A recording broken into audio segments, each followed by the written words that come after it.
Yesterday we were looking at renaming using decimals, so renaming milliliters as liters. Today we're going to do the same. We're just going to bring it on a little bit and we're going to look at what would happen if we were to rename with a fraction of a litre. So if we were given something like this, that 1 1/5 of a litre, and we had to rename that using our decimal point. Okay, so remember 1000 milliliters is equal to 1 litre.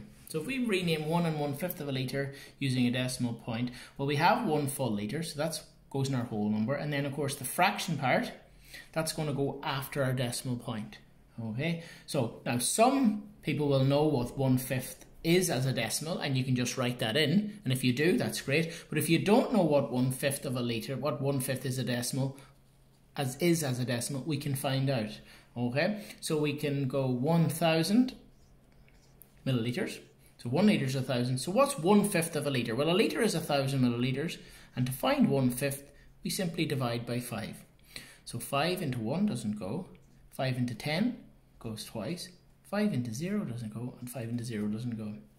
So we end up with 200 milliliters, and that'll be the same. So that means 1.200 milliliters. And of course, we don't really need the zeros after the decimal point, so we can call that 1.2. Now, some of you may have spotted, well, look, I know that 1/5 is equal to 0.2, because 1/5 is 2/10.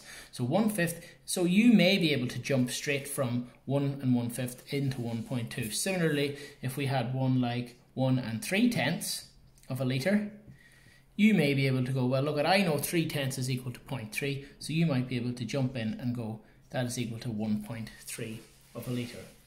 Okay, and moving on further from that, if we had one like, what is 2 4/5 of a litre? Okay, so we have our whole number is 2, and then comes our decimal point. Now we're looking for 4/5 of a litre. Some people will know that off the top of their heads, but others will not. So we need to find 4/5 of a litre.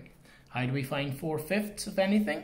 To find 4/5, first we find 1/5. And to find 1/5, we divide by 5. So again, 5 into 1000, we remember from a minute ago, was 200. 5 into 10 goes twice, 5 into 0, and 5 into 0 doesn't go. And that's 1/5. So 1/5 is equal to 200 milliliters. So 4/5 is going to be 4 times bigger than that. So 4 200s, that's going to be 800 milliliters. So 2.800, or we can just leave that as 2.8 of a litre. Okay, and you can use that then to complete some of the addition sums that we're doing further down. So if we just have a very quick look at one of those, if we looked at, there is one here, 6 2/5 of a litre,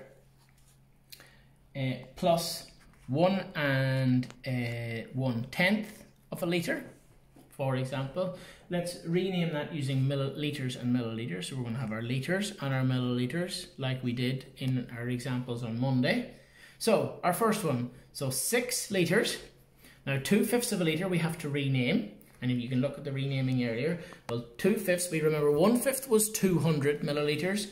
So 2/5 is going to be 400 milliliters. 1/5 was equal to 200, so 2/5 will be 400.